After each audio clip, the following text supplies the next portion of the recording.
இதுவரை நிவேதா உயிரோடு இருக்கக்கூடும் என்ற சந்தேகத்தை உறுதிப்படுத்திக் கொள்ள மாதவனும் ஸ்டெல்லாவும் புதுச்சேரியிலிருந்த ராஜசேகரின் சொகுசு கப்பலுக்குள் ரகசியமாக நுழைந்தார்கள். அங்கே நிவேதா இருந்த அறைக்கும் கேப்டன் ஆண்டனி அறைக்கும் இடையே இருந்த ரகசிய வழியை மாதவன் கண்டுபிடித்தான். அதனால் அந்த உண்மையை வெளியிற்கும் முன்பே கேப்டன் ஆண்டனியும் ஜார்ஜும் அவர்களை கொல்ல முயன்றனர். உயிரை பணயம் வைத்து போராடிய மாதவனும் ஸ்டெல்லாவும் அங்கிருந்து தப்பித்து வெளியேறினார்கள். ஆனால் அவர்கள் கண்டுபிடித்த உண்மையை உலகம் நம்புமா? நிவேதா உண்மையிலேயே உயிரோடு இருக்கிறாளா? முந்தைய பாங்களின் வீடியோ URL லிங்க் டிஸ்கிரிப்ஷனில் கொடுக்கப்பட்டுள்ளது. பார்க்காதவர்கள் பார்த்துவிட்டு வரவும். அத்தியாயம் 19. எந்த ஒரு தப்பாவும் முன் பண்ணிடாதீங்க வக்கீல் சார். யூசப் கான் ஒரு நாகப்பாம்பு மாதிரி சீறினான். இல்லைனா ஸ்பாட்லேயே உயிர் போயிடும். நீ போலீஸ் இல்லையாடா? மாதவன் அந்த அசுர உணவுக்காரனை பார்த்து கேட்டான். அவன் கொடூரமாக சிரித்தான். அவன் மாதவனோட நெஞ்சில் கையை வைத்து பலமாக ஒரு தள்ளு தள்ளினான். மாதவன் நிலை தடுமாறி ரூமுக்குள் போய் விழுந்தான். 2 பேரும் அதிரடியாக உள்ளே நுழைந்து கதவை லாக் பண்ணினார்கள். ஸ்டெல்லா பயத்தில் கத்திக்கொண்டே ஓடிப்போய் பாத்ரூமுக்குள் நுழைந்து கதவை மூடிக்கொண்டாள். யூசப் கான் கண்ணில் வெறியோடு நக்கலாக சொன்னான். நீங்கள் நிஜமாவே கொடுத்து வச்சவர் வக்கீல் சார். முதலாளியோட சம்சாரம் அந்த நிவேதா, இப்போ இந்த பொண்ணு.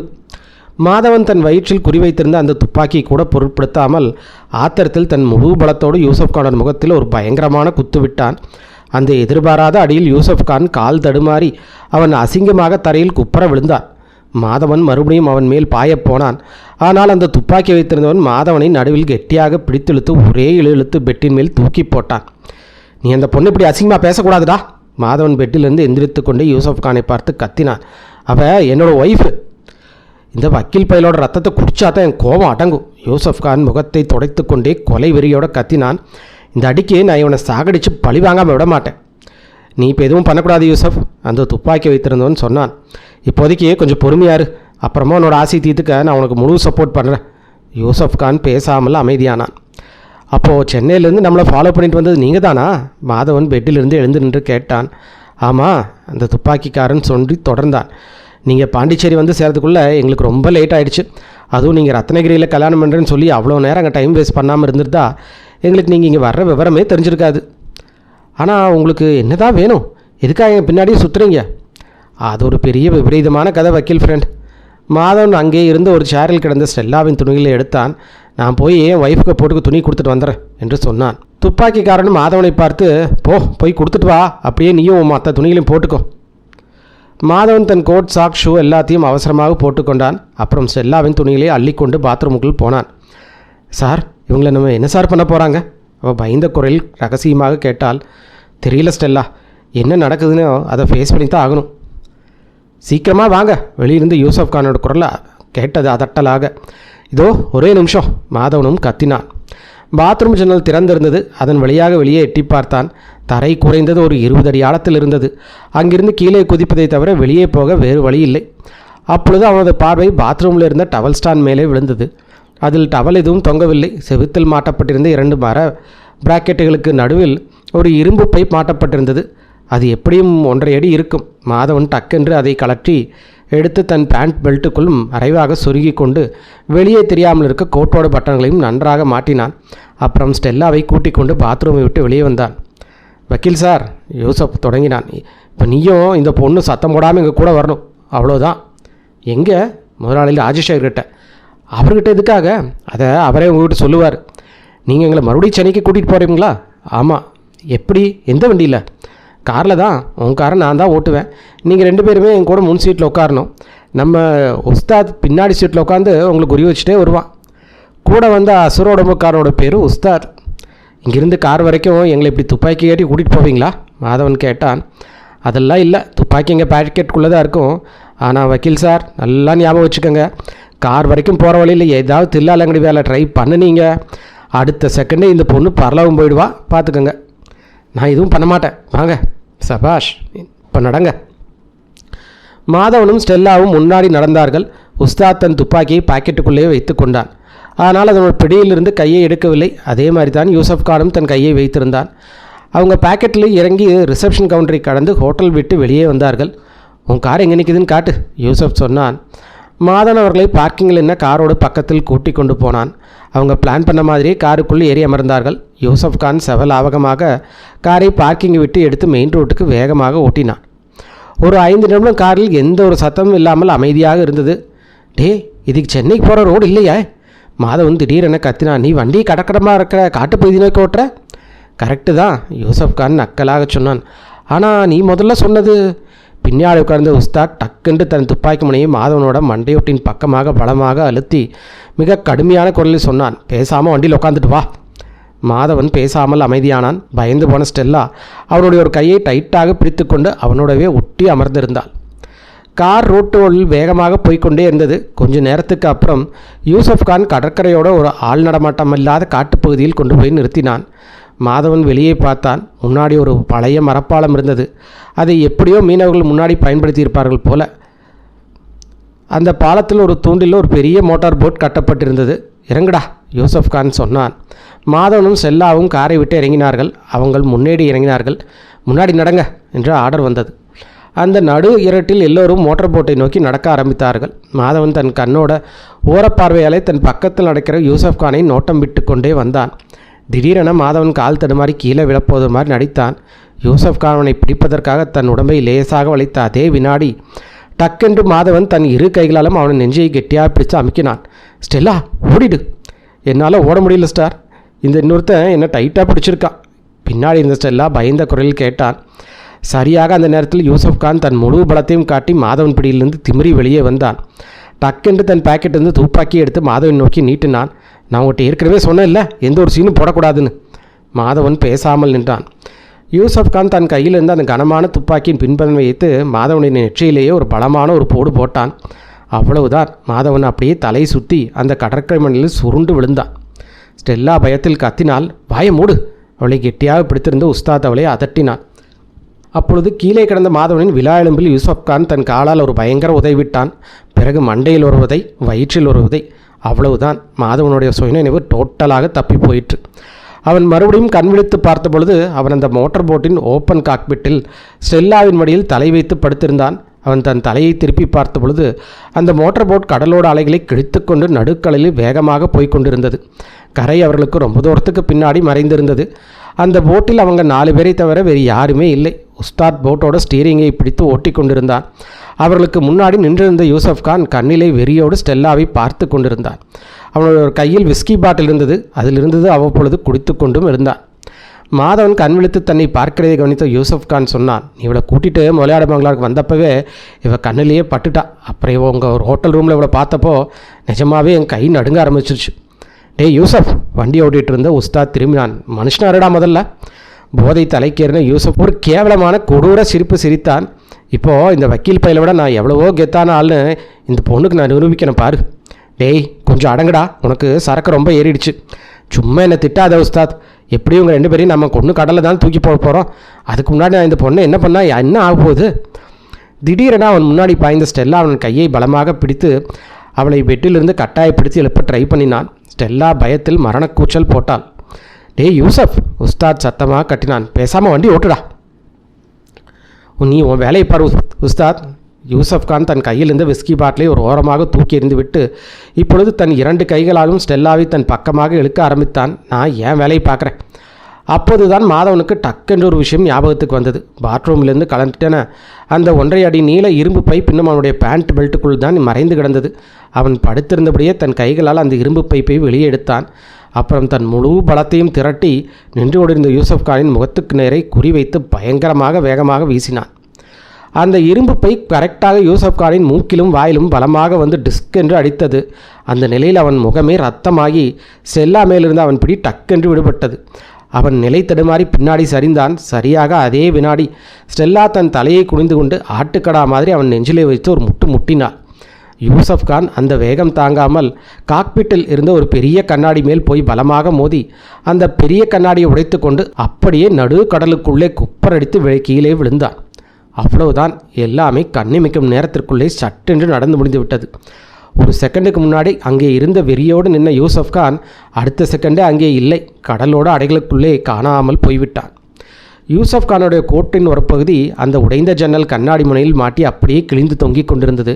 ஸ்டெல்லா கண்ணை அகல விரித்து அந்த துண்டு துணியை வெறித்து பார்த்து கொண்டிருந்தாள். அவளுக்கு அதை பார்த்தபொழுது அந்த துணி மறுபடியும் முழு கோட்டாகவும் அப்புறம் கோட் அப்படியே யூசப் கானாகவும் மாறி அவங்கள் முன்னால் வந்து நின்று விடுமோ என்ற மரண பயம் போல இருந்தது. சரியாக அதே நேரத்தில் உஸ்தாத் மோட்டார் போட்டின் இன்ஜினையை ஆஃப் பண்ணினான். அவன் தன்னை சீட்டை விட்டு எந்திரிச்சு வந்து கையில் துப்பாக்கியோடு இன்னும் கீழே மணலில் சுருண்டு கிடந்த மாதனோட தலைமாட்டில் வந்து நின்றான்.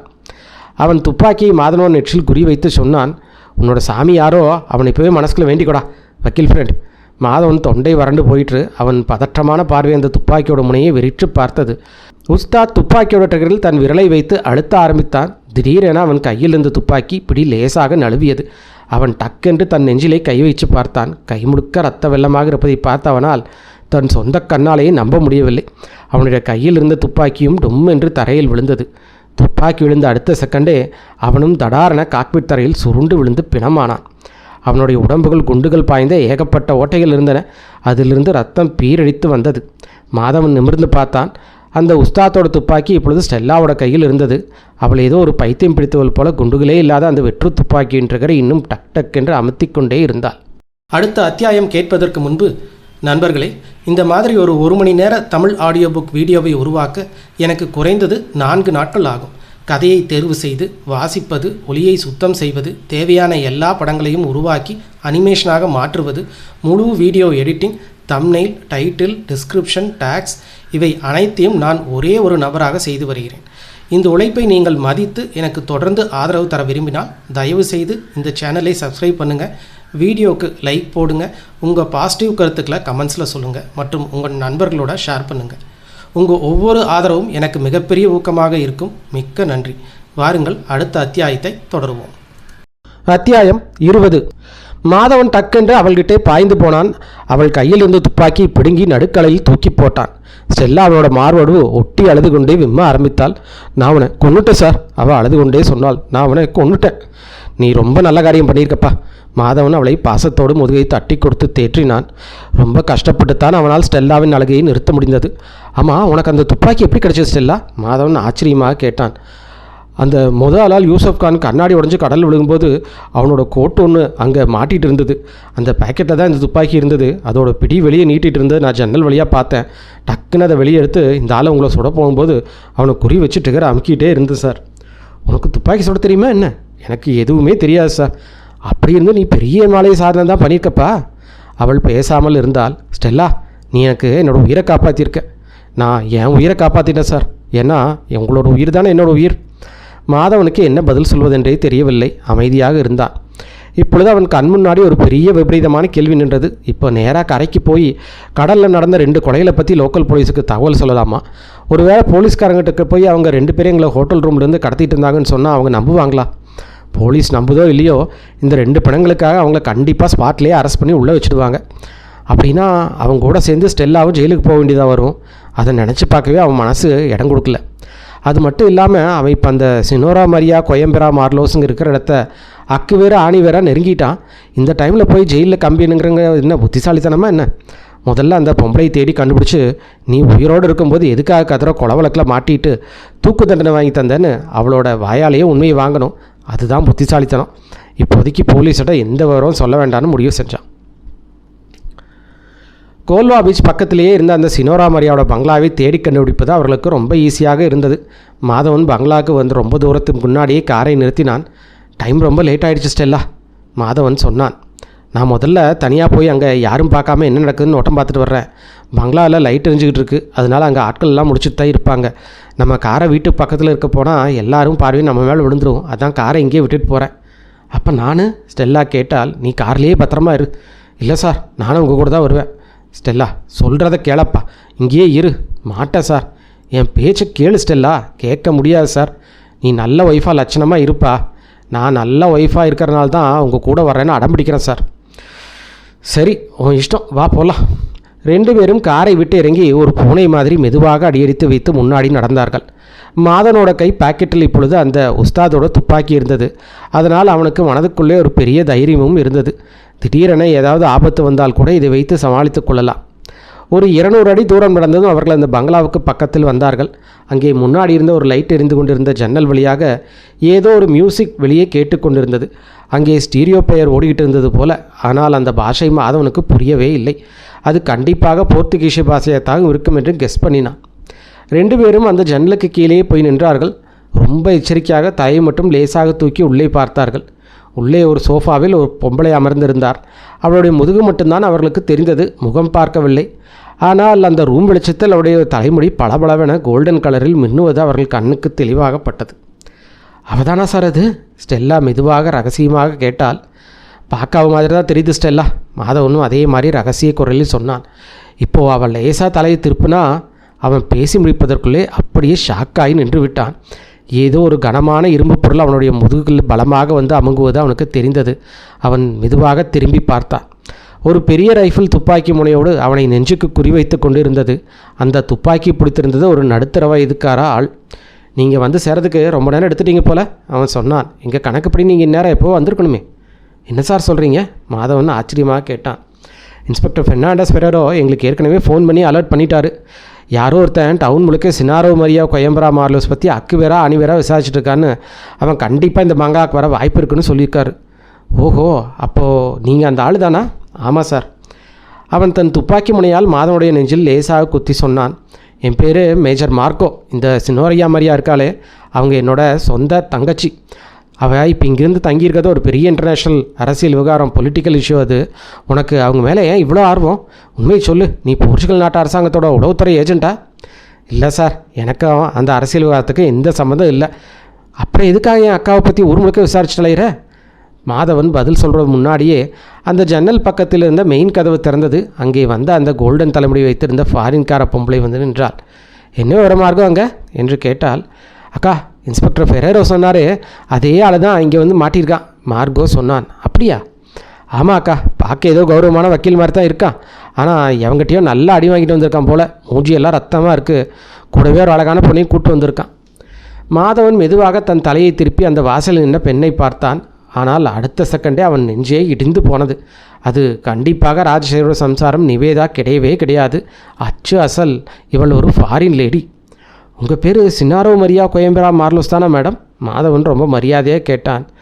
எஸ், அந்த அம்மாள் சிரித்து கொண்டே சொன்னாங்க. உள்ளே வாங்க தம்பி.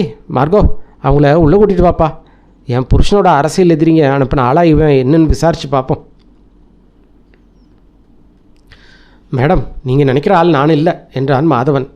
மிஸ்டர், மார்கோ கடுமையான குரலில் சொன்னான். என் அக்கா உங்களை உள்ளே கூப்பிட்றாங்கல்ல, நடங்க முதல்ல. மாதவன் உள்ளே நடந்து கொண்டே பேசான். மேடம், நான் இங்கே உங்களுக்காக எந்த ஒரு கெடுதலும் செய்யணும்னு வரல. நீங்கள் தான் நம்ம சென்னையோட பெரிய பணக்காரர் ராஜேஷோட சம்சாரம் நிவேதான்னு நினச்சி தான் நான் இங்கே வந்தேன். ஆனால் இப்போ உங்களை நேரில் பார்த்ததுக்கப்புறம் தெரியுது நான் தப்பாக வந்துட்டேன்னு. முதல்ல உட்காருங்க, அந்த போர்ச்சுகீசிய பெண்மணி சொன்னார்கள். எல்லோரும் சோஃபாவில் உட்கார்ந்தார்கள். அந்த அம்மா ஸ்டெல்லாவை ஏறிட்டு பார்த்து விட்டு சொன்னாள், இது யாருப்பா? என்னோடய ஒய்ஃப் மேடம், மாதவன் சொன்னான். ஸ்டெல்லா மாதவன். ரொம்ப அழகான பொண்ணு. சரி, நீங்கள் இங்கே ஒரு பேர் சொன்னீங்களே, அவள் யார் தம்பி? அவள் சென்னையில் இருக்கிற ஒரு பெரிய ஸ்டாக் புரோக்கரோட ஒய்ஃப் மேடம். அதுக்கு முன்னாடி அவள் சினிமாவில் ஆக்ட் பண்ணிகிட்டு இருந்தா. ஒரு 8 மாதத்துக்கு முன்னாடி அவள் கொலை செய்யப்பட்டதா சென்னை கோர்ட்டை தீர்ப்பே வந்துருச்சு. ஆனால் நேற்று நைட்டு ஒரு பொண்ணு எங்கிட்ட பர்சனலாக பேசும்போது நிவேதா சாகவே இல்லை, அவள் கோபால உயிரோடு சுற்றிட்டு இருக்கான்னு சொன்னான். அவள் தன் பேரை சினோரா மரியா கொயம்பரா மார்லோஸ்ன்னு மாற்றி வச்சுக்கிட்டு தன்னை ஒரு போர்ச்சுகீசிய லேடின்னு சீன் போட்டுட்ருக்கான்னு சொன்னால் அதை நம்பித்தான் நான் இங்கே வந்தேன் மேடம். மார்கோ, அந்த போர்ச்சுகீசிய பெண்மணி இதை கேட்டதும் பயங்கரமாக கலகலவன சத்தமாக சிரித்து, கேட்டியா, இங்கே எவனோ ஒருத்தன் நம்மளை போய் ஏதோ சினிமா டான்ஸர்னு நினச்சிட்டு வந்திருக்கான். மார்கோவும் அதை கேட்டு சத்தமாக சிரித்தான். மாதவனுக்கு இப்பொழுது நெஞ்சே இடிந்து அடியோடு தரைமட்டமான ஒரு ஃபீலிங் வந்தது. அப்போது அகிலா என்கிட்ட சொன்னது அப்பவண்டமான பொய் அதானே சார்? இப்போ நான் சென்னைக்கே திரும்பி போய் சட்டத்து முன்னாடி நான் ஒப்படைக்கிறத தவிர வழி இல்லை போல், மாதவன் விரக்தியாக சொன்னான். இது எப்போ நடந்தது தம்பி? மார்கோ கேட்டான். அந்த பொண்ணு எப்போ என் அக்காவை உயிரோடு பார்த்ததா சொன்னான்? 4 மாதத்துக்கு முன்னாடி சார். மே மாதத்தோட ஆரம்பத்தில், இல்லைன்னா ஏப்ரல் மாதத்தோட கடைசியில். ஏப்ரல் மாத கடைசியிலையா? மார்கோ ஏதோ யோசனைக்கு போனான். தம்பி, என் தம்பி மார்கோ இப்போ அந்த நாட்கள் நம்ம வீட்டில் தங்கியிருக்கிற அந்த கெஸ்ட்டை பற்றி யோசிக்கிறான் போல் இருக்குது. அந்த போர்த்துகீசிய பெண்மணி சினோரா மரியா பேசினார்கள். அவளை பார்க்குறதுக்கு அவ்வளோ அழகான பொம்பளைப்பா. ஆனால் என்ன விசித்திரம்னு தெரில, அவளுக்கு தன் நீளமான க்யூட்டான கருப்பு முடிய கோல்டு கலரில் மாற்றிக்கிறதுக்கு ஏதோ தனி ஆசை. மாதவனோட நெஞ்சு டக் டக்கென அடித்து கொள்ள ஆரம்பித்தது. அவனுடைய இருண்ட பாதைக்குள் மறுபடியும் ஒரு மெல்லிய வெளிச்சக்கீற்று தோன்றியது. மேடம் ப்ளீஸ், அந்த பொண்ணை பற்றி உங்களுக்கு இன்னும் என்ன விவரங்கள் தெரியுமோ சொல்ல முடியுமா? அவன் பயங்கர எக்ஸைட்மெண்ட்டோடு கேட்டான். அவள் லேசாக தயங்கிவிட்டு தன் தம்பி மார்கோவை பார்த்தான். இதை பாருங்கள் சார், மேடம், மாதவன் ரொம்ப பணிவாக பேசினான். நான் ஆரம்பத்தில் உங்கள் வீட்டுக்குள்ளே திருட்டுத்தனமாக நுழைஞ்சது தப்பு தான். அதுக்காக நான் ரொம்ப சாரி கேட்டுக்கிறேன். ஆனால் நான் உங்களுக்கு எந்த ஒரு கெடுதலும் செய்ய வரல. என் பின்னாடி எந்த ஒரு அரசியல் விவகாரம் கிடையாது. இதை மனசில் வச்சுட்டு நீங்கள் எனக்கு இந்த பெண்ணை பற்றி ஏதாவது விவரம் சொன்னீங்கன்னா நான் இப்போ உங்களுக்கு காலத்துக்கும் கடமோட்டம் ஆகிடுவேன். என்னோடய உயிரும் உன்னோட வாழ்க்கையும் இப்போ இந்த பொண்ணோட விவரத்தை வச்சு தான் ஊசலாடிட்டுருக்கு சார். அவள் தான் என்னை இந்த ஆபத்துலேருந்தே வெளியே கொண்டு வர முடியும். மார்கோ தன் கையிலிருந்த ரைஃபிளை ஒரு ஓரமாக வைத்துவிட்டு தன் அக்காவிடம் சொன்னான். அக்கா, இவனை பார்த்தா கெட்டவ மாதிரி தெரியல, ஏதோ உண்மையை தான் சொல்கிறான். அப்போது உன்னோட கணிப்புப்படி அந்த அம்மா மாதவனை பார்த்து கேட்டார்கள். கடந்த ஏப்ரல் மாதம் எங்கள் வீட்டில் தங்கியிருந்த அந்த பொண்ணு தான் நீ தேடிட்டு இருக்க வர்ற கொலை செய்யப்பட்டங்கிற கோர்ட்டில் சொல்லப்பட்ட நிவேதாவா? ஆமாம் மேடம், அவளே தான். அவள் எப்படி மேடம் உங்கள் கான்டாக்ட் உள்ளே வந்தா, அதை சொல்லுங்களே என்று கேட்டான் மாதவன். அது ஒரு விசித்திரமான கதை தம்பி. அந்த பொம்பளைக்கு சரக்கடிக்கிற பழக்கம் ஜாஸ்தி. அவள் எப்போவுமே போதையிலே இருக்கிறதுனால அவள் பேசுகிற பாதி வார்த்தை எங்களுக்கு புரியவே பிடிக்காது. ஆனால் நாங்கள் புரிஞ்சுக்கிட்ட வரைக்கும் அவளோட புருஷனுக்கும் கர்னல் மார்லோஸுக்கும் நடுவில் ஏதோ ஒரு பெரிய பிஸ்னஸ் ஸ்டைல் இருந்திருக்கு. அவள் புருஷன் பேர் என்ன சொன்னீங்க தம்பி? ராஜசேகர். ஆமாம், அதே ராஜசேகர் தான். அவர் இந்தியா விட்டுட்டு எப்படியாச்சும் போர்த்துகல் நாட்டில் வந்து செட்டில் ஆகணும்னு பிளான் பண்ணிட்டு இருந்தார். இங்கே இருக்கிற அவரோட கோடிக்கணக்கான கள்ளப்பணத்தை லீகலாக போர்ச்சுகல் நாட்டுக்கு எப்படி கொண்டு போகிறதுன்னு தெரியாமல் அதுக்கு என் புருஷன் கர்னல் மார்லோஸோட உதவியை கேட்டிருக்காங்க. அவள் புருஷன் அங்கே இது எல்லாத்தையும் பற்றி சொன்ன விஷயங்கள் தான் எல்லாம் நிஜம்னா, இல்லை அவர் சும்மா சீன் போடுறாருன்னா நேரில் செக் பண்ணிக்கத்தான் நான் இந்த நிவேதா இந்த கோவாவுக்கு வந்திருக்கா. ரொம்ப குழப்பமான விவகாரம் தம்பி அது. அவள் இங்கே வந்து தன் பேரை என்னன்னு சொன்னா மேடம்? ஏதோ ஒரு பேர் சொன்னாப்பா. ஆனால் எங்கள் போர்ச்சுகீஸை நாக்குக்கு இந்த இந்திய பேருங்க டக்குன்னு ஞாபகம் வர மாட்டேங்குது. அவள் ஃபஸ்ட் டைம் வாஸ்கோடகாமா ஸ்டேஷன்லேருந்து ஒரு டாக்ஸி பிடிச்சி தான் இங்கே வந்தா. அப்போது அவள் செம்ம போதையில் தான் இருந்தா. ஆனால் அவன் முகம் அவ்வளோ வாடி போய் ஏதோ ஒரு பெரிய மரண பயத்தில் இருக்கிற மாதிரி இருந்தது. அதை பார்த்ததே என் மனசு உருகி போச்சுப்பா. பாவம், அவளோட உடம்பு நிறமே வெளுத்து போய் ஏதோ பல மாதமாக வெளியே இருக்கிற நல்ல காற்றையும் வெளிச்சத்தையும் பார்க்காத கைதி மாதிரி இருந்தா. எனக்கு அவன் மேலே ரொம்ப பரிதாபமாக இருந்தது. என் அக்காவுக்கு எப்போவுமே ரொம்ப இழகின மனசு சார். மார்கோ குறுக்காக பேசினாள். ஆனால் நிஜத்தை சொல்லணுன்னா அந்த பொம்பளை ஒரு பரிதாபத்துக்குரிய தகுதியற்றவள் தான். அவள் ஒரு கேரக்டர் கெட்ட பொம்பளை. அப்படி என்ன தப்பு சார் பண்ணுனா? மார்கோ லேசாக தன் தொண்டையை கனைத்து கொண்டு தன் அக்கா முகத்தை பார்க்காமல் லேசான தயக்கத்துடன் சொன்னான். முதல்ல அவள் எப்பவும் குடிச்சிக்கிட்டே இருப்பா. ரெண்டாவது, அவள் இங்கே வந்த 2 நாள் கூட ஆகலை. அதுக்குள்ளே இங்கே வேலை பார்க்குற ஆட்கள்கிட்டே ரொம்ப அசிங்கமாக நடக்க ஆரம்பிச்சிட்டான். 2வது நாள் சாயங்காலம் நான் என் சொந்த கண்ணால் அவளை எங்கள் வீட்டு டிரைவரோட அந்த கார்டன் புல் தரையில் அதை என் வாயால் சொல்லவே அசிங்கமாக இருக்குது சார். நீங்களே புரிஞ்சுக்கோங்க. அவள் இப்போது எங்கே இருக்கான்னு உங்களுக்கு தெரியுமா சார்? மாதவன் அவசரமாக கேட்டான். மார்கோ இல்லை என்று தலையாட்டினான். அவள் இங்கேருந்து எப்போ கிளம்புனா? அவள் புருஷன் நேரில் வந்து அவளை அழைச்சிட்டு போனா சார். அவள் புருஷனா? ஆமாம். ஏன்னா அவன் எங்கிட்ட சொல்லும்போது அதோ வர்றாரே பெரிய இமயமலை மாதிரி பிரம்மாண்டமான உயரமான ஆள், அவர் தான் என் புருஷன் சொன்னான். மலை மாதிரி பிரம்மாண்டமான உயரமா? ஆனால் முதலாளி ராஜசேகர் ரொம்ப குள்ளமாக சாதாரண உடம்போடு இருக்கிற ஒரு வயசான மனுஷனாச்சே சார். மாதவன் அதிர்ச்சியாக கேட்டான். அவனும் வயசான ஆள் இல்லை சார், நல்லா யங்கான ஆள். அவனோட அடையாளத்தை கொஞ்சம் விவரித்து சொல்ல முடியுமா? மார்கோ விவரித்து சொன்ன அந்த அடையாளம் கேட்ட மாதவனுக்கு தூக்கி வாரி போட்டது. அது அச்சு அசல் அந்த சொகுசு கப்பலோட கேப்டன் ஆண்டனியின் அடையாளம். அப்போது கேப்டன் ஆண்டனி மாதவனோட கண்ணுக்கு ஒரு பெரிய மிஸ்ட்ரி மாதிரி தெரிய ஆரம்பித்தான் இப்பொழுது. அப்போது சினோரா மரியா சொன்ன இன்னொரு விஷயமும் அவனுக்கு பெரிய க்ளூவாக இருந்தது. அவங்க சொன்னாங்க, நிவேதா இங்கே வரும்போது பல மாதமாக வெளியே காற்றையும் வெளிச்சத்தையும் பார்க்காத மாதிரி வெளுத்து போயிருந்தான்னு. இது எதை அப்பட்டமாக காட்டுதுன்னா, அந்த சொகுசு கப்பலில் அவள் கொலை செய்யப்பட்டதாக ஒரு நாடகத்தை அரங்கேற்றி முடிச்சதுக்கு அப்புறமா ஒரு 4 மாதம் அவளை எவனோ ஒரு ரகசிய இடத்துல வச்சு பூட்டி வச்சுருக்கான். அவள் சாகலை, உயிரோடு தான் இருக்காங்கிறது இப்போது பல வழிகளில் நிரூபணம் ஆயிடுச்சு. ஆனால் இப்போ இருக்கிறீங்க ஆகப்பெரிய கேள்வி, அவள் உயிரோடு இருந்தால் இப்போ எங்கே இருப்பா? இந்த மொத்த சதித்திட்டத்துக்கு பின்னாடி இருக்கிற அசல் ரகசியம்தான் என்ன? அத்தியாயம் 21. மேடம், அவள் வேறு எதுவும் ஓப்பனாக சொல்லலையா? ராஜ்ஷேருக்கும் உங்கள் புருஷனுக்கும் என்ன காரியம் ஆக வேண்டியது இருந்ததுன்னு? இல்லை தம்பி, ஆனால் இந்த விஷயத்தை நீங்கள் அந்த ராஜ்ஷேர்ட்டே நேரடியாக கேட்கலாமே என்று அந்த அம்மாள் கேட்டார்கள். நீங்கள் சொல்கிறதும் கரெக்ட் தான் மேடம். சார், நான் உங்கள்கிட்ட ஒன்று கேட்கணுமே. ஸ்டெல்லா இப்பொழுது மெதுவான குரலில் பேசினாள். மாதவன் என்னவென்று அவளை பார்த்தான். நீங்கள் சொன்னீங்களே அகல சாகிறதுக்கு முன்னாடி உங்கள்கிட்ட நிவேதா கோவாவில் பார்த்து தான் சொன்னா. அவள் சினோரா மரியா கோயம்பரா மாலோக்ஸும் பேரை யூஸ் பண்ணி போர்ச்சுகீஸ் பொம்பளையே சுற்றுறதா சொன்னோன்னு. ஆமாம் ஸ்டெல்லா, அதுதானே விவரம். ஆனால் நிஜமான சினோரா மரியா இதோ நமக்கு முன்னாடி உட்காந்துருக்காங்க. அப்போ அகிலா எப்படி இந்த பேரை அம்மாவை நிவேதான் தப்பாக நினச்சாங்க. அதை நான் சொல்கிறேன். மார்க்கோ டக்குன்ட்டு தனக்கு பழைய ஏதோ ஞாபகம் வந்த மாதிரி பேசினான். நீங்கள் சொல்கிற அந்த அகிலாங்கிற பொண்ணு சுமார் ஒரு 23-24 வயசு, நல்ல உயரமாக செம ஷார்ப்பான மூக்கு மூலியமோடு இருக்கிற ஒரு கலரான பொண்ணா சார்? ஆமாம், அவளே தான் மாதவன் சொன்னான். அப்படின்னா இந்த பேர்களில் குளறுபடிக்கு நான் தான் சார் காரணம். அந்த நாட்களில் உங்கள் நிவேதா எங்கள் வீட்டில் தங்கியிருக்கும்போது ஒரு நாள் நானே அக்காவும் அந்த நிவேதாவும் மார்க்கெட்டுக்கு ஷாப்பிங் போயிருந்தோம். அங்கே செம கூட்டமாக இருந்ததுனால என் அக்காவும் நிவேதாவும் பக்கத்தில் ஷாப்பிங் நடந்து போயிட்டு இருந்தாங்க. நான் அவங்களுக்கு கொஞ்சம் பின்னாடி வந்துக்கிட்டு இருந்தேன். அப்போது நீங்கள் சொன்ன இந்த அகிலாங்கிற பொண்ணு அந்த 2 பேர்த்தையும் ரொம்ப விசித்திரமாக நோட்டம் விட்டுட்டு வரதை நான் கவனித்தேன். கடைசியாக அவள் எங்கிட்டயே நேரில் வந்து, சார் அந்த கோல்டன் கலர் முடியோட செம ஹாட்டாக ஒரு ஃபாரின் லேடி போகிறாங்களே, அவங்க யார் சார்னு கேட்டால், அன்றைக்கி நிவேதாவும் முடிய கோல்டன் கலரில் டை பண்ணியிருந்தா, என் அக்காவும் கோல்டன் கலர் முடி தான். அந்த அவசரத்தை அவன் என் அக்காவை தான் கேட்டிருக்காருன்னு நினச்சிட்டு நான் டக்குன்னு அவள் பேர் சினோரா மரியா கோயம்பரா கார்லோஸ்னு என் அக்காவோட பேரை சொல்லிட்டேன். ஓ மை காட், இப்போ தான் விஷயம் புரியுது, மாதவன் சொன்னான். நிவேதா அப்படி வேஷத்தை மாற்றி சுற்றுறது பார்த்தா அகிலா அவள் தான் சினோரா மரியான்னு தப்பாக அட்ரஸ் ஃபிக்ஸ் பண்ணியிருக்கா. அப்படித்தான் நடந்திருக்கு தம்பி. கடைசியாக உங்கள்கிட்ட ஒரே ஒரு விஷயம் சார், இந்த வருத்த அன்றைக்கே உங்கள் அக்காகிட்டையோ இல்லை அந்த நிவேதாட்டியோ சொன்னீங்களா? சொன்னேன். அது மட்டும் இல்லை, அந்த பொண்ணு எங்கே நிற்கிதுன்னு கூட அவங்களுக்கு காட்டி கொடுத்தேன். ஐசி, இப்போ நீங்கள் மறுபடியும் மார்க்கோ போகிறீங்களா? இல்லை மேடம், நான் இப்போ இங்கேருந்து நேராக சென்னைக்கு திரும்புகிறேன். மாதவனோட குரல் இப்பொழுது அசைக்க முடியாத ஸ்ட்ராங்கான தைரியம் பிறந்தது. மாதவனுக்கு மண்டையே வெடித்து விடும் போல வலித்தது.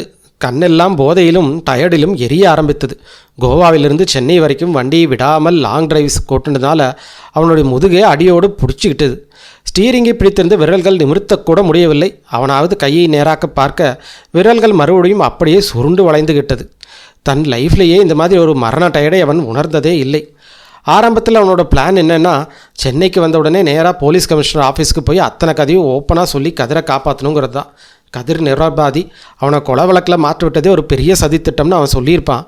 சினோரா மரியாவையும் மார்கோவையும் கோர்ட்டுக்கு கூட்டிகிட்டு வந்து கடந்த ஏப்ரல் மாதம் வரைக்கும் நிவேதா உயிரோடு தான் இருந்தார்கள் உண்மையை நிரூபிச்சிடலாம். அப்புறம் புதுச்சேரி பாத்ரூம்குள்ளே நடந்த ரகசிய ஓட்டையும் பற்றியும் போலீஸில் சொல்லியிருந்தா உள்பக்கமாக பூட்டப்பட்டிருந்த அந்த ரூம்லேருந்து நிவேதா எப்படி வெளியே தப்பினாங்கிற விடுகடைக்கும் விட கிடச்சிருக்கும். அது மட்டும் இல்லாமல் ராஜ்சேகர டிரைவர் யூசப் கானும் அவனோட ஆள் உஸ்தாது இவங்களையும் ஸ்டெல்லாவை நடுக்கடலை வச்சு கொலை பண்ண ட்ரை பண்ணதையும் அதுக்கு பதிலாக அவங்க 2 பேரையும் எப்படி செத்தாங்கிற விவரத்தையும் போலீஸ்கிட்ட சொல்லியிருக்கலாம். அப்புறம் பாக்கி வேலையை போலீஸ் பார்த்துருப்பாங்க. அவங்க புதுச்சேரிக்கு யாட்டில் மறுபடியும் போய் செக் பண்ணி கேப்டன் ஆண்டனியை அக்கு வேற ஆணி வேற விசாரிச்சிருப்பாங்க. அப்புறம் நிவேதாவை தேடுற வேலையை ஆரம்பித்து முதலாளி ராஜ்சேகரி நல்லா வச்சு செஞ்சு உண்மையை வாங்கியிருப்பாங்க. ஆனால் வர்ற வழியில் ஒரு பெட்டி கடையில் அவங்க கண்ணில் பட்ட அந்த பேப்பர் நியூஸை பார்த்ததுக்கப்புறம் மாதவன் நேராக போலீஸ் ஸ்டேஷன் போகிற ஐடியாவை டோட்டலாக ட்ராப் பண்ணிட்டான். அந்த பேப்பர் இப்போவும் ஸ்டெல்லாவோட மடியில் தான் கிடந்தது. அதோட முன்பக்கத்தில் வந்த ஹெட்லைன்ஸில் மாதவனோட முகத்தை பார்த்து நக்கல் பண்ணுற மாதிரி இருந்தது. அதில் எழுதியிருந்தது, சென்னையின் அரசு வக்கீல் மாதவன் அரெஸ்ட் பண்ண லோக்கல் போலீஸார் தீவிரம், தேடப்படும் குற்றவாளியாக அறிவிப்பு. அந்த நியூஸ் படி சென்னை போலீஸ் இவனைத்தான் அகிலாவோட கொலைக்கு அசல் காரணம் முடிவு பண்ணியிருந்தார்கள். இவன் சட்டம் ஒழுங்குக்கு தப்பிச்சு ஓடிட்டதா சொல்லி இவனுக்கு எதிராக அரெஸ்ட் வாரண்ட்டையும் இஷ்யூ பண்ணியிருந்தார்கள். அந்த பேப்பரில் ஸ்டெல்லாவை பற்றின விவரமும் இருந்தது. போலீஸ் கூற்றுப்படி மாதவன் ஸ்டெல்லாவை தன் கூடவே கூட்டிக் கொண்டு ஓடிப்போனதே இவன் சட்டத்தின் முன்னாடி மாட்டிக்கொள்ள கூடாதுங்கக்காக பண்ணின தப்புன்னு சொல்லியிருக்காங்க. அது மட்டும் இல்லாமல் நேற்று நைட் அங்கே 2 பேரும் சம போதையில் பாண்டிச்சேரிக்கு வந்ததாகவும் அங்கே ராஜ்சேகரோட ஆடுக்குள்ளே அத்துமீறி நுழைஞ்சு பெரிய லகலை பண்ணிட்டதாகவும் அதனால் லோக்கல் போலீஸ் அவங்கள எச்சரித்து ஊற விட்டு மறுபடியும் விரட்டினதாகவும் போட்டிருக்கு. ஆனால் அதுக்கப்புறமாவும் அவங்க 2 பேரும் யாருக்கு தெரியாமல் மறுபடியும் அந்த ஆட்குள்ளே நுழைஞ்சு போதை வெறியில் அந்த பிரம்மாண்டமான சொகுசு கப்பலுக்கு தீய வச்சுட்டு நாங்கள் ஒரு அணுகுண்டு தூக்கி போட்டிருந்தாங்க. அந்த தீ விபத்தில் அந்த சொகுசு கப்பலே டோட்டலாக கருகி சாம்பல் ஆயிடுச்சு. அந்த கப்பல் எரிஞ்சு போன நியூஸை கேட்ட மாதவனுக்கும் ஸ்டெல்லாவுக்கும் நெஞ்சே வெடித்து விடும் போல் ஒரு மரண பயம் வந்தது. ஏன்னா அந்த யாட்டில் இப்போ சாம்பலான பின்னாடி இவன் போலீஸ்கிட்ட போய் அங்கே ஒரு பாத்ரூம் ஓட்டை இருந்தது, அது வழியாத்தாவது தப்புனான்னு சொன்னால் எவன் நம்புவான்?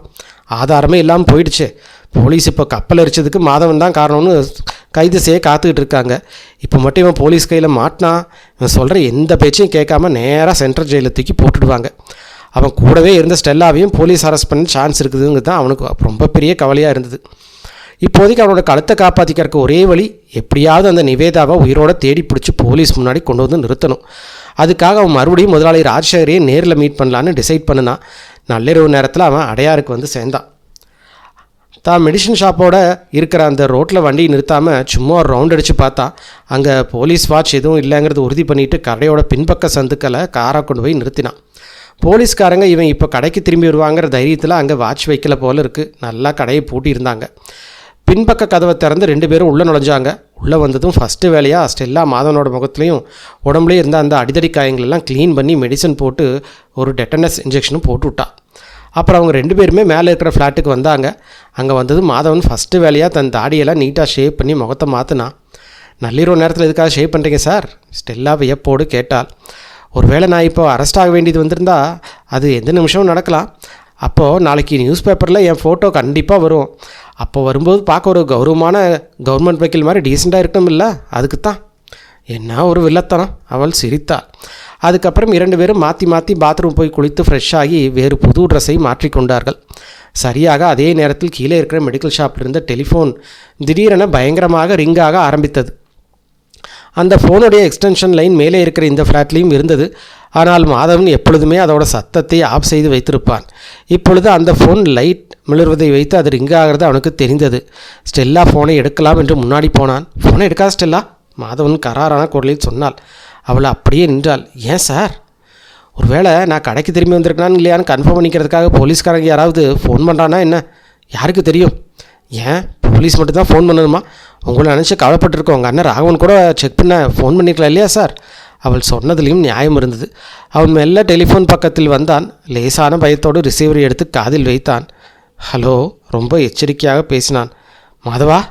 அந்த பக்கத்திலேருந்து அவனுடைய அண்ணன் ராகவன் குரல் கேட்டதும் தான் அவனுக்கு உயிரியே வந்த மாதிரி இருந்தது. ஆமாண்ணே, நான் தான் பேசுகிறேன், அவன் சொன்னான். நீ கண்டிப்பாக கடைக்கு திரும்பி வருவேன்னு தெரியும்டா. அதான் சும்மா ஒரு தடவை ஃபோன் பண்ணி பார்த்தேன். நீ இப்போ ஓகே தானடா? ஆமாண்ணா, நல்லா இருக்கேன். எப்போ வந்தீங்க? இப்போ தான் கொஞ்சம் நேரத்துக்கு முன்னாடி வந்தோம். நீ பாண்டிச்சேரியிலேருந்து எனக்கு ஃபோன் பண்ணதுலேருந்து உங்கள்கிட்ட எப்படியாவது பேசணும்னு நான் தவிச்சிட்டு இருந்தேன்டா மாதவா. நீ அன்றைக்கி என் பேச்சை தப்பாக எடுத்துகிட்டு ஃபோனை கட் பண்ணிட்ட. நான் உன்னோட சொந்த அண்ணன்டா, உனக்கு கெடுதல் நினைப்பனா? நிவேதா பற்றி உங்கள்கிட்ட கேள்வி வைக்கிறதுக்கு காரணம் உனக்கு என் மேலே சந்தேகம் இருந்தனால இல்லைடா தம்பி. என் தப்பு தானே, மாதவன் ஒத்துக்கொண்டான். நான் அவசரப்பட்டு உங்களை தப்பாக நினச்சிக்கிட்டேன். சரி, அதெல்லாம் விடு. இப்போது விஷயத்துக்கு வா. பாண்டிச்சேரி அந்த யாட்க்கு நீ என்ன விவரம் கண்டுபிடிச்ச? முதலாளி ராஜசேகர் அந்த சொகுசு கப்பலில் கதவுக்குள்ளே உள்பக்கமாக பூட்டியிருந்தாலும் அதுக்குள்ளேருந்து வெளியே தப்பிக்கிறதுக்கு ஒரு சீக்ரெட் வழி அங்கே இருக்குதுன்னே. நான் அதை என் சொந்த கண்ணால் கண்டுபிடிச்சேன். நானும் அப்படி தாண்டா நினச்சேன். இன்னைக்கு காலையில் அந்த சொகுசு கப்பல் தீப்பிடிச்சி எரிஞ்சு சாம்பலாடிச்சுங்கிற நியூஸை பார்த்தப்பவே எனக்கு அது புரிஞ்சிருச்சு. அந்த யாட்குள்ளே ஏதோ ஒரு பெரிய ஆபத்தான தடயத்தை நீ கண்டுபிடிச்சிட்ட. அதுதான் அந்த சதிகாரங்க கப்பலையே கொளுத்திட்டாங்கன்னு நினச்சேன். அப்படின்னா அந்த கப்பலுக்கு நான் தீ வைக்கலைங்கிறது நீங்கள் நம்புகிறாங்களேண்ணா? 100% நம்புறா தம்பி. நீ ஏன்டா தேவையில்லாமல் கப்பலை கொளுத்த போகிற? கண்டிப்பாக அந்த பாவிங்க தான் இந்த வேலையை பண்ணியிருக்காங்க. ஏன்னா போலீஸ் மறுபடியும் அந்த கப்பலை சோதிச்சா தனக்கு ஆபத்து வரும்னு அவங்களுக்கு தெரியும். சரி, அப்புறம் என்னாச்சு? கோவாவுக்கு போனீங்களா? ஆமாண்ணே, நான் அங்கேருந்து நேராக இப்போ தான் வர்றேன். அண்ணே, அந்த அகிலா சொன்னது அத்தனை 100% உண்மை நான். அவன் நிஜமாகவே நிவேதாவை கோவாவில் உயிரோடு பார்த்துருக்கா. போன ஏப்ரல் மாதம் வரைக்கும் நிவேதா அங்கே உயிரோடு தான் இருந்திருக்கா. வெரி குட்ரா தம்பி. நம்ம டிடெக்டிவ் கோவிந்தராஜ் ஏதாவது விவரம் கண்டுபிடிச்சிருக்கானே? ஆமாம் மாதவா, அவர் ஒரு பயங்கரமான அதிரடியான உண்மையை கண்டுபிடிச்சிருக்காரு. அதை கேட்டால் நீ ஷாக் ஆகிடுவேன். என்னென்ன அது? இந்த முதலாளி ராஜசேகர் இருக்காரே, அவர் கடந்த 9 மாதமாக தான் பிஸ்னஸில் இருக்கிற பார்ட்னரோட பணத்தை எல்லாம் திருட்டுத்தனமாக கொள்ளடிச்சிட்டு இருக்காராமாடா. அதாவது அவங்களுக்கு தெரியாமல் அவங்களோட ஷேரை எல்லாம் மார்க்கெட்டில் விற்றுட்டு அந்த பணத்தை இவரே அமுக்கியிருக்காரு. என்னென்ன சொல்கிறீங்க? இது பெரிய ஃப்ராடு வேலையாச்சே. ஆமாம், இது சட்டப்படி வெளியே தெரிஞ்சால் அவர் ஆயுசுக்கு உள்ளே கிடக்க வேண்டியது தான். ஆனால் என்றைக்கு இருந்தாலும் இந்த உண்மை வெளியே வந்து தானே தீரும். அவரோட பார்ட்னர்ஸ் வந்து அவங்க ஷேரை திருப்பி கேட்டால் இவர் கணக்கு கேட்டால் இவர் பதில் என்ன சொல்லுவார்? அதாவது அவனுக்கும் தெரியும். ஆனால் இப்போதைய நிஜம் என்னென்னா, அவர் இப்படி ஒரு தில்லாலங்கடி வேலை பண்ணி கோடிக்கணக்கான பணத்தை சூட்டியிருக்காரு. ஓ, அது மட்டும் இல்லை, இன்றைக்கி காலையில் தான் அந்த இன்சூரன்ஸ் கம்பெனிக்காரங்க நிவேதாவோட 25 லட்ச ரூபா பாலிசி காசையும் செட்டில் பண்ணி ராஜசேகர்கிட்ட கொடுத்துருக்காங்கடா. இப்போ இந்த சொகுசு கப்பல் எரிஞ்ச சம்பவத்தையும் வச்சு பார்த்தா இந்த ராஜசேகர் நாட்டை விட்டே எங்கேயோ எஸ்கேப் ஆக பிளான் பண்ணுறாருன்னு எனக்கு தோணுது. ஒருவேளை அவர் இந்நேரம் கிளம்பி இருந்தால் அது என்னென்ன பண்ணுறது? அவர் இன்னும் கிளம்பலடா. அப்படி எதுவும் நடந்திருந்தால் நமக்கு இந்நேரம் நியூஸ் வந்திருக்கும். நம்ம டிடெக்டிவ் கோவிந்தராஜாவோட 2 ஆட்கள் 24 மணி நேரம் அவரோட பங்களாவையே நோட்டை விட்டுட்டுருக்காங்க. நான் இப்போவே அவரோட பங்களாவுக்கு போகிறேனே, மாதவன் சொன்னான். நீ அங்கே போய் என்ன பண்ண போகிற? நான் தான் ஏற்கனவே கோவிந்தராஜன் கூட்டிகிட்டு அங்கே போகிறதுக்கு பிளான் பண்ணி வச்சுருக்கேனே. நானும் உங்கள் கூட வரேனே. இந்த விபரீத பழியிலேருந்து மாட்டியிருக்கிறது நான் தான். அதனால் நான் அங்கே நேரில் இருக்கிறது தான் சரி. உன் இஷ்டம்டா. நான் இன்னொரு 1/2 மணி நேரத்தை அந்த ராஜசேகரோட பங்களா வாசல் ஒன்று மீட் பண்ணுறேன். சரிண்ணே. வேறு ஏதாவது விவரம் இருக்கா மாதவா? அப்புறண்ணே, இந்த கேஸோட சம்மந்தம் இல்லாத ஒரு பர்சனல் நியூஸும் இருக்குது. என்னடா அது? முதல்ல ப்ராமிஸ் பண்ணுங்கள், இது கேட்டு நீங்கள் கோவப்பட மாட்டீங்கன்னு. விஷயம் கோவப்படுற மாதிரி இருந்தால் நான் ஏன் கோவப்படாமல் இருக்கணும்? இல்லைண்ணே, ப்ளீஸ் கோவப்பட மாட்டேன்னு சொல்லுங்கள். சரிடா, ப்ராமிஸ், கோவப்படல. என்ன விஷயம்னு சொல்லு. நான் கல்யாணம் பண்ணிட்டேண்ணே. என்னது? எப்போ? யாரடா? ராகவன் அதிர்ச்சியாக கேட்டான். நேற்று தானே. நீங்கள் கெஸ் பண்ணி பாருங்களேன், நான் யாரை கல்யாணம் பண்ணியிருப்பேன்னு. யார்? நம்ம கடை அசிஸ்டன்ட் ஸ்டெல்லாவதையா? ஆமாண்ணே, எனக்கு அப்போவே தெரியும்டா இப்படி ஒரு விபரீதம் நடக்கும்னு. அந்த பொண்ணு எப்பவும் தன் கண்ணில் காதில் வச்சுக்கிட்டே தான் ஒன்று நோட்டம் விடும். எது எப்படியோ என்னோடய வாழ்த்துக்கள்டா தம்பி. தேங்க்ஸ் அண்ணே. மாதவன் ரிசீவரை வைத்தான்.